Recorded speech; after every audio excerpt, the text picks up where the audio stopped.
Hello and welcome to it's my why by Arpita. मेरा नाम है अर्पिता एंड नमस्ते टू माय लवली ऑडियंस। मेरा आज का वीडियो है about this book the richest man in Babylon.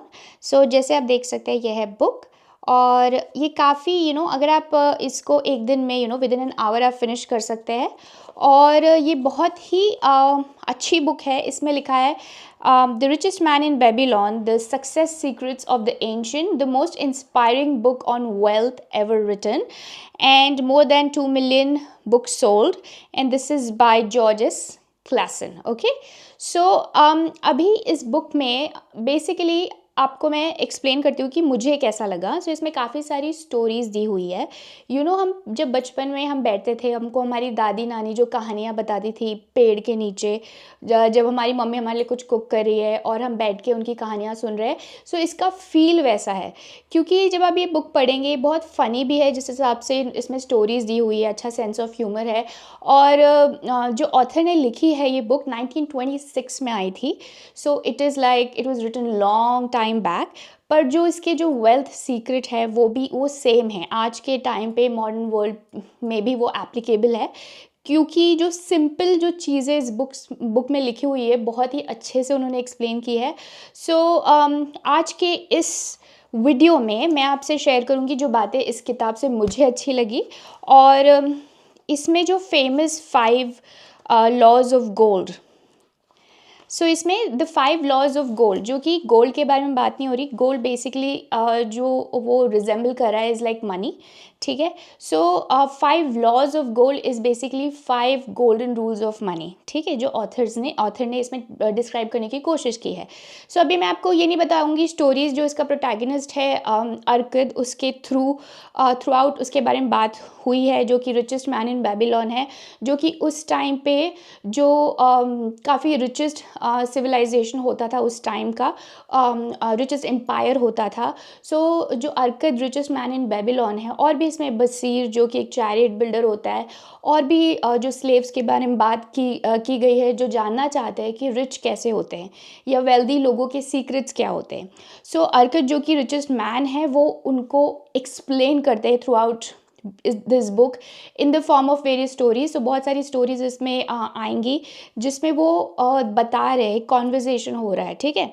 जो वहाँ की जो लोग हैं या स्लेव्स है जो इससे निकलना चाहते हैं, उस टाइम पे स्लेवरी होती थी।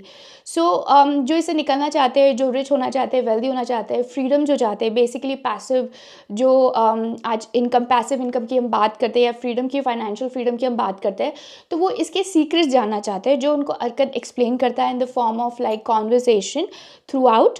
और बहुत ब्यूटिफुली, बहुत ही फन वे में वो ये जो स्टोरीज़ लिखी गई है। सो इसमें से मैं आपको पूरी चीज़ें तो नहीं बताऊंगी। जो 5 लॉज ऑफ गोल्ड, जो बातें मुझे अच्छी लगी, I will just share with you all. Okay, so let's begin.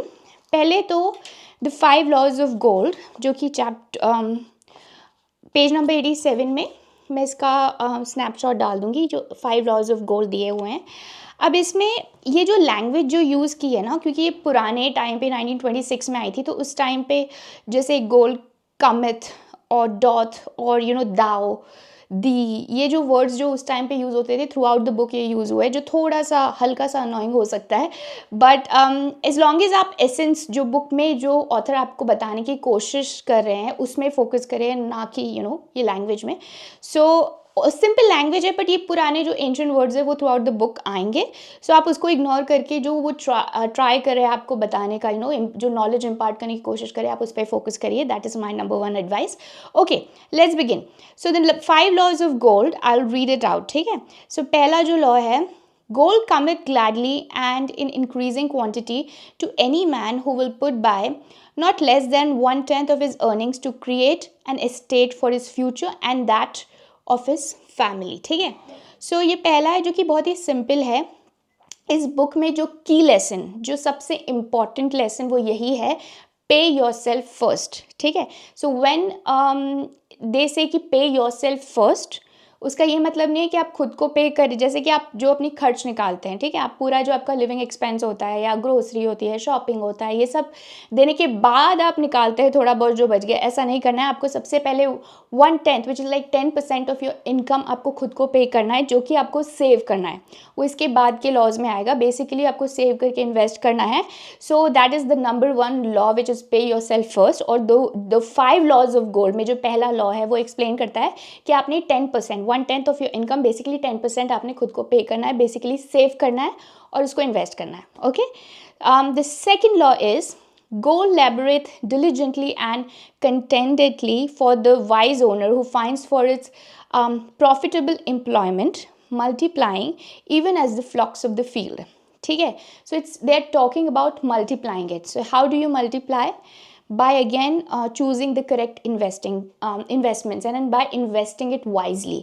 So it is all about multiplying. Gold here resembles money, ठीक है, so उसको आप मल्टीप्लाई करने के बारे में सोचिए। जो 1/10 आप सेव कर रहे हैं उससे that money should earn more money, so you basically make money work for you. Okay, the third law is gold clingeth, excuse me if I'm pronouncing it wrong, but these are like old words mentioned. Gold clingeth to the protection of the cautious owner who invests it under the advice of men wise in its handling. Now this is a very good one. So जो financial advisers या बाकी के जो लोग होंगे जो finance industry में हैं, उनको ये पर्टिकुलरली ये जो लॉ है बहुत अच्छा लगता है कि आपको ये जो भी आप इन्वेस्ट कर रहे हो, जो आपका मनी आप इन्वेस्ट करो, क्योंकि सजेशन देने वाले, एडवाइस देने वाले, हर किसी के पास ओपिनियन होगा, ठीक है, लेकिन आपको हमेशा वो जो आपका जो मनी आप सेव कर रहे हो उसको वाइजली इन्वेस्ट करना है। बेसिकली आपको जो वाइज और एजुकेशनल लोग हैं जिन्होंने वो पहले भी पैसा मल्टीप्लाई किया है, उन्होंने इन्वेस्ट किया है, टाइप ऑफ इन्वेस्टमेंट अगेन आप डिपेंडिंग ऑन आपको रियल एस्टेट में जाना है या कोई और स्टॉक्स में जाना है, तो वो जो भी चीज़ आपने करनी है आपसे पहले जिसने की है ऑलरेडी, और जिसके पास इसका एजुकेशनल फाउंडेशन है, he is a wise person, आपको पता है कि उनके फाउंडेशन स्ट्रॉन्ग है और आप वो ट्रस्टवर्दी है, सो आपने कभी भी उन्हीं लोगों की एडवाइस लेनी है। सो इट्स वेरी इंपॉर्टेंट कि आप किसकी सुनकर इन्वेस्ट कर रहे हैं। So do not just listen to the opinions of like depending on what you want to do, there'll be like 100 people giving you suggestions and opinions, but आपने हमेशा उनकी सुननी है जिनका depending on who is wise. Okay, so be very careful who you follow. Basically you need to follow the person who is a wise handler of the money, who knows what he is doing, who is well educated in that, who is aware and who has done a background research, or who has the person who himself has done the things that you want to do. ठीक है, so ये बहुत ही अच्छी advice है कि आपने कभी भी लोगों की सुननी नहीं है, but you need to be very careful. Under the advice of wise men you should be handling your money. Okay, that's the third law. Now number 4th law is gold slippeth away from the man who invested in business or purposes with which he is not familiar, or which are not approved by those skilled in its keep. Now again this is a very good one. You know, sometimes some people will come and say to you कि हम तो ये business कर रहे हैं, या हमने ये फ्रेंचाइजी खरीद ली, या हम ये we are doing this or that. Always make sure कि आप जो भी चीज़ करें, जो भी आपका बिजनेस करें, according to this book what they are trying to, I am just trying to simplify it, जो इसके वर्ड्स है मैं उसको सिंप्लीफाई करूँगी और मैं आपको बताऊँगी कि मेरी अंडरस्टैंडिंग क्या है इसकी। सो 4th लॉ की व्हाट आई अंडरस्टैंड इज़ कि आप ऐसी चीज़ें कभी मत करिए जो चीज़ के बारे में आपको नॉलेज नहीं है, जिसके बारे में आपने रिसर्च नहीं की, जिस चीज़ से आप फेमिलियर नहीं हैं। सो मेक श्योर कि आप वही चीज़ करिए जिसका आपने नॉलेज लिया है, आपने खुद पे इन्वेस्ट किया है, you know about that subject, whether whatever business that is, आप उसके आप वो सीख गए हैं अच्छे से, आपने उसके अच्छे से रिसर्च किया है। हमेशा ऐसे ही जगह आपने अपना पैसा डालना है, या वही जो बिज़नेस है स्टार्ट करना है जिससे आप फेमिलियर है। डू नॉट डू समथिंग जो आपने सुनकर के लिया जस्ट बिकॉज आपका फ्रेंड कर रहा है या so and so person office में कर रहा है। So do not just start on the basis of that. So ऐसी चीज़ जो फेमिलियर नहीं है उसमें आपने बिल्कुल बिना किसी स्टडी या रिसर्च के नहीं जानी है। That is the 4th law. Number 5th law from the book, and how amazing this is कि ये जो 5 लॉज दिए हुए 1926 में दिए हुए हैं और ये आज भी एप्लीकेबल है और ये हमेशा एप्लीकेबल रहेंगे. That's why I love this book.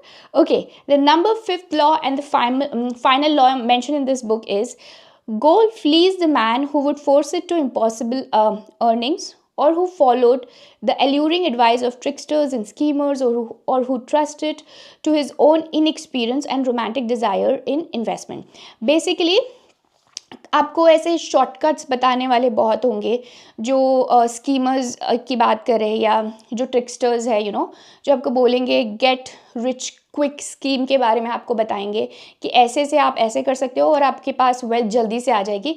इसी बुक में मेंशन की गई है कि I will find that and tell you, but basically they say that जो वेल्थ जल्दी से आती है आपको ऐसा लग रहा है कि तुरंत इतना सारा पैसा आ जाएगा, जैसे कि जो लोग लॉटरी जीते हैं उतने जल्दी वो वेल्थ चली भी जाती है. ठीक है, सो जो ट्रू वेल्थ और जो वेल्थ आपके साथ स्टिक करेगी, जो मेहनत से आती है, धीरे धीरे आती है, आप स्लोली आपके पास अक्यूमुलेट होती है, वो वेल्थ लॉन्ग लास्टिंग होती है. सो अगर कोई आपको एडवाइस करे कि ऐसी कोई चीज़ है जिससे आप रातों रात अमीर हो जाएंगे, तो वो चीज़ बिल्कुल it's too good to be true. Honestly, ऐसी कोई चीज़ है जिसमें रिटर्न ऑफ इन्वेस्टमेंट तुरंत बहुत ज़्यादा है, do not trust that because possibly it is too good to be true. Okay, so that's the number 5th law from this book. So these are the 5 laws which I absolutely loved और जो कि हमेशा से applicable रहेंगे. इसके अलावा एक और पॉइंट जो मुझे अच्छा लगता है, ये वीडियो फिनिश करने से पहले वो मैं मेंशन करूँगी. So there is a chapter meet the goddess of good luck in this book. ठीक है, so what this chapter is all about कि बहुत सारे लोग बोलते हैं कि जो लोग रिच होते हैं या वेल्दी होते हैं, या तो जो गॉडेस है गुड लक की वो उनको सपोर्ट करती है. सो इसमें जो ऑथर ने थ्रू द प्रोटैगनिस्ट जो एक्सप्लेन किया है, अर्कद एक्सप्लेन करते हैं कि to attract good luck to oneself it is necessary to take advantage of opportunities. Okay, therefore in the future I shall endeavor to make the best of such opportunities as do come to me. So what Arkad says कि opportunities हर इंसान के पास आती है, पर जो लोग rich होते हैं या वेल्दी होते हैं वो उन अपॉर्चुनिटीज़ का राइट टाइम पे यूज़ करते हैं. तो ऐसे हर इंसान के पास होता है कि उनके पास कोई ना कोई अपॉर्चुनिटी आई पर हमने ध्यान नहीं दिया, या हम प्रोकास्टिनेट करते हैं, हम उसको टाल रहे होते हैं. सो या हमने नोटिस नहीं की. लेकिन जो लोग रिच होते हैं या वेल्दी होते हैं वो ये चीज़ का अपॉर्चुनिटीज़ का यूज़ करते हैं द राइट टाइम, मेहनत करते हैं और एक्शन लेते हैं. So action beats inaction, और एक्शन लेने के वजह से क्योंकि वो अपॉर्चुनिटी का राइट टाइम पे यूज़ करते हैं, फ़ायदा उठाते हैं या जो भी है, और अपना हार्डवर्क ऐड करते हैं, वो एक्शन लेते हैं, नेसेसरी स्टेप्स लेते हैं, उन्हीं को the goddess of good luck जो कहा जाता है वो ज़्यादा फेवर करती हैं. इसका मतलब अगर आप एक्शन नहीं लेंगे तो गुड लक आपका लक भी आपको फेवर नहीं करेगा. सो लकी वही होते हैं जो एक्शन लेते हैं, मेहनत करते हैं, और उन्हीं को जो गॉडेस ऑफ गुड लक है वो सपोर्ट करते हैं. So man of action are favoured by the goddess of good luck, and this chapter is all about that. Action will lead thee forward to the success thou dost desire. So basically those eager to grasp opportunities for their betterment do attract the interest of the good goddess. She is ever anxious to aid those who please her. Men of action please her best. So what they trying to say is no man is lucky unlucky, because अगर आपको lottery भी लग गई किसी को, लेकिन उतने जल्दी वो चली भी जाएगी. अगर वो रातों रात आई है तो चली भी जाएगी, अगर उसको वाइज यूज़ उसका करते नहीं आया तो. सो इसीलिए जो गॉडेस जो लक होता है उन्हीं को फेवर करता है, जो मेहनत करते हैं, एक्शन लेते हैं, और जो प्रोकास्टिनेट नहीं करते हैं. So man of action are favoured by the goddess of good luck, and this is one of my favourite chapters which I have highlighted. Okay, so इसका मैं एक और वीडियो बनाऊंगी क्योंकि इसमें और भी बहुत अच्छी बातें की गई है. I will make part 2 of this video जिसमें मैं I will share what I like. Specially there is a chapter called 7 cures of lean purse, 7 cures for a lean purse, so which I will discuss in my next video. But for this video I'm gonna end this video here, and I hope you like this video. If you liked it, give it a thumbs up, comment, share and subscribe. I will see you in my next video. Till then, goodbye.